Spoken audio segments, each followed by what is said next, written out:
नमस्कार. लग्नाची बेडी या मालिकेच्या आजच्या भागात आपण पाहणार आहोत.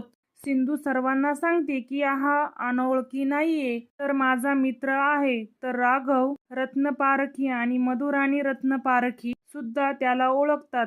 जेव्हा ते दोघे जण दहेगावला आले होते तेव्हा त्यांची भेट झाली आहे. मात्र तरीही रुक्मिणी म्हणते, हा माणूस माझ्यासाठी अनोळखी आहे आणि आम्हा कोणालाही न सांगता तो असा घरात घुसला आहे. आणि त्यावर सिंधू म्हणते की तो अनोळखी नाहीये, हे मी सांगते ना तुम्हाला. त्यावर राजश्री म्हणते, अगं पण मग त्याला तू रूम मध्ये का घेऊन गेलीस? तो इथे हॉल मध्ये सुद्धा बसू शकला असता ना. आणि त्यावर ऋतुजा म्हणते की वहिनी साहेब, हिच्या मनातच चोर असणार, म्हणूनच ती आजपर्यंत आपल्याला सावीचा बाप कोण आहे ते सांगू शकली नाही. आणि ऋतुजाचं ते बोलणं ऐकून सिंधू खूप चिडते आणि ती म्हणते की माझ्यावर असे घाणेरडे आरोप करू नका, मी ते ऐकून घेणार नाही. मात्र रुक्मिणी म्हणते की ऋतुजा काहीही चुकीचं बोलत नाहीये, तुला जाब विचारण्याचा तिला पूर्ण अधिकार आहे. ती सुद्धा सिंधूला वाटेल ते बोलायला सुरुवात करते आणि तिच्यासोबत ऋतुजा आणि ऋतुराजही हसतच सिंधूवर घाणेरडे आरोप करतात. त्यामुळे सगळ्यांनाच मोठा धक्का बसतो. सिंधू त्यांना समजवण्याचा खूप प्रयत्न करत असते. हा माझा मित्र आहे, रात्री अपरात्री नाही तर तो पहाटे 5:30 ला घरी आला आहे, ते सुद्धा सावीला भेटण्यासाठी. मात्र तिच्या बोलण्यावर कोणीही विश्वास ठेवत नाही. रेश्मा म्हणते की तो पहाटे घरी आला आहे की रात्री, आम्हाला काय माहित. त्यावर सिंधू म्हणते की तुम्हाला पुन्हा एकदा सांगते, तो पहाटे 5:30 ला सभ्य माणसासारखा बेल वाजून आला आहे. मात्र ऋतुजा म्हणते की त्याने जर बेल वाजवली तर आम्ही तो आवाज का नाही ऐकला आणि कशावरून तो पहाटेच घरी आला. त्यावर सिंधू म्हणते की रुक्मिणी रत्नपारखी यांनी मला 5 ते 6:15 या दरम्यान चहा नाश्ता बनवायची परवानगी दिली आहे, त्यामुळे मला लवकर उठावं लागतं.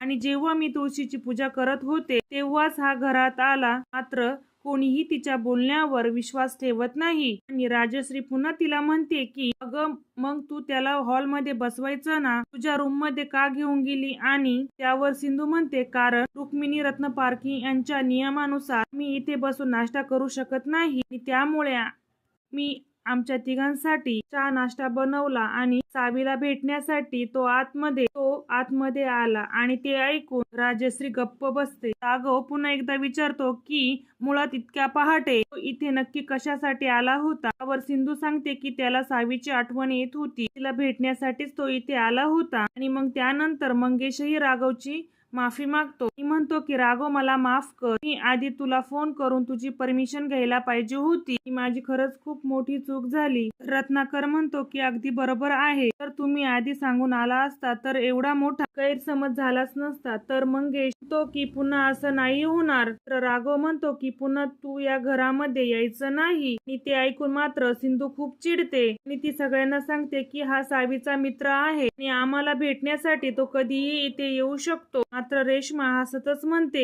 अगं हा सावीचा नाही तर तुझा मित्र आहे, तिचा बाप असेल. आणि रेश्माचे हे घाणेरडे आरोप ऐकून सिंधू खूप चिडते आणि तिला गप्प बसायला सांगते. मात्र रेश्मा आणि ऋतुजा गप्प बसत नाही, त्या दोघीही सिंधूवर हसत असतात. आणि शेवटी राणी म्हणते की रेश्मा, तू सिंधूवर वाटेल ते आरोप करू नकोस, मी ओळखते मंगेशला, तिचा आणि सावीचा फक्त चांगला मित्र आहे. त्यानंतर रुक्मिणी मोठ्याने ओरडून म्हणते की बास करा, आता मला या विषयावर काहीही बोलायचं नाही. मला फक्त इतकंच माहिती आहे की हा अनोळखी माणूस आहे आणि माझ्या परवानगीशिवाय या घरात आला आहे. त्यावर मंगेश म्हणतो की मी न सांगता इथे आलो, माझी चूक झाली, पण मी तुमच्या घरातील कोणत्याही वस्तूला हात लावलेला नाहीये. मात्र राघव मंगेशवर खूप चिडलेला असतो आणि तो मंगेशच्या बोलण्यावर विश्वासच ठेवत नाही. त्यामुळे सिंधू सुद्धा खूप चिडते आणि ती म्हणते की मंगेश मला आणि सावीला भेटण्यासाठी कधीही इथे येऊ शकतो. मात्र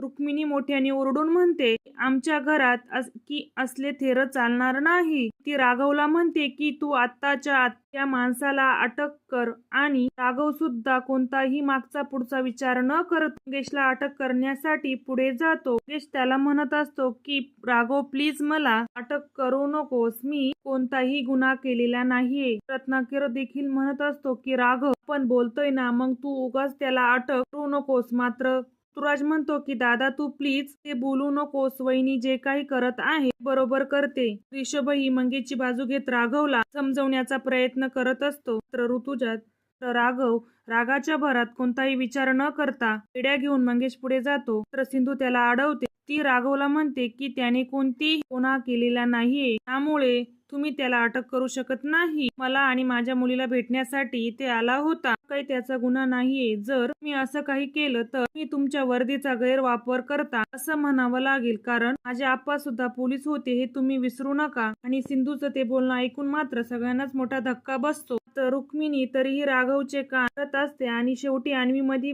पडते. ती म्हणते की मामा प्लीज तू आजीचं काही ऐकू नकोस, ती मुद्दाम सिंधू मामीला त्रास द्यायचं म्हणून तुला हे सगळं सांगत आहे आणि ती सांगते ना तू तिचा मित्र आहे तर तू प्लीज सिंधू मामीवर विश्वास ठेव. मात्र अन्वीचं ते बोलणं ऐकून ऋतुजा म्हणते की बघितलं ना वहिनी साहेब, त्या सिंधूने तुमच्या नातीचे कान कसे भरले ते, आणि ती सुद्धा अगदी सिंधू सारखी बोलायला लागली आहे आणि लवकरच आपल्या घरात प्रति सिंधू तयार होणार आहे. आणि ते ऐकून मात्र रुक्मिणी चिडते आणि अन्वीला तिच्या रूम मध्ये जायला सांगते. मात्र अन्वी म्हणते की मी कुठेही जाणार नाही. तू सिंधूच तिला समजावते. मग अन्वी इथून निघून जाते. ऋतुजा म्हणत असते बघा वहिनी साहेब, त्या सिंधूने तुमच्या नातीवर कशी जादू केली आहे. ऐकून मात्र सिंधू खूप चिडते.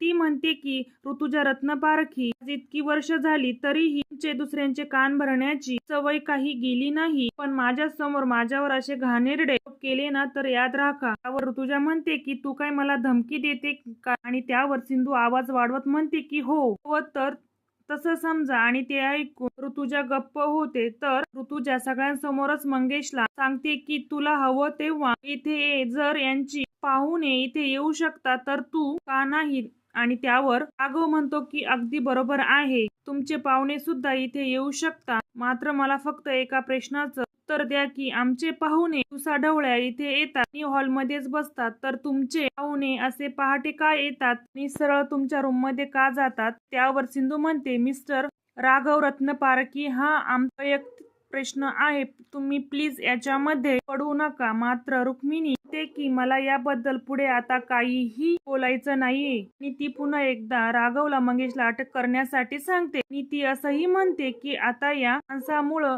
मला माझं घर पवित्र करावं लागेल. आणि त्यामुळे सिंधू म्हणते की तुमच्यासारख्या सुशिक्षित लोकांचे इतके घाणेरडे विचार असतील असं मला खरंच वाटलं नव्हतं. आणि त्यानंतर ती रुक्मिणीला म्हणते यापुढे तुम्ही जर माझ्या मित्राला काही बोललात तर मी तुमच्याच विरोधात कंप्लेंट करीन. त्यावर रुक्मिणी विचारते की आम्ही काय गुन्हा केला आहे. त्यावर सिंधू सांगते तुम्ही दर महिन्याला माझ्याकडून 30,000 रुपये घर भाडं घेता, ते सुद्धा कोणतंही लिगल डॉक्युमेंट नसताना. एवढं असून सुद्धा तुम्ही माझी प्रायव्हन्सी डिस्टर्ब करता आणि हा एक तक्रार पात्र गुन्हा आहे. माझ्यावर विश्वास नसेल तर तुम्ही तुमच्या पुतण्याला विचारू शकता. आणि सिंधूचं ते बोलणं ऐकून मात्र सर्वांनाच मोठा धक्का बसलेला असतो, कारण रुक्मिणी तिच्याकडून घरभाडं घेते हे राघव, रत्नाकर, ऋषभ यांना माहीत नसतं. आणि त्यामुळे राघव रुक्मिणीला विचारते काकू हे सगळं खरं आहे का. मात्र त्यावर ती काहीच उत्तर देत नाही. त्यानंतर सिंधू पुन्हा एकदा मंगेशला सांगते तुला जेव्हा हवं तेव्हा तू आम्हाला भेटायला येऊ शकतो. त्यानंतर ती त्याला सोडायला बाहेर जाते.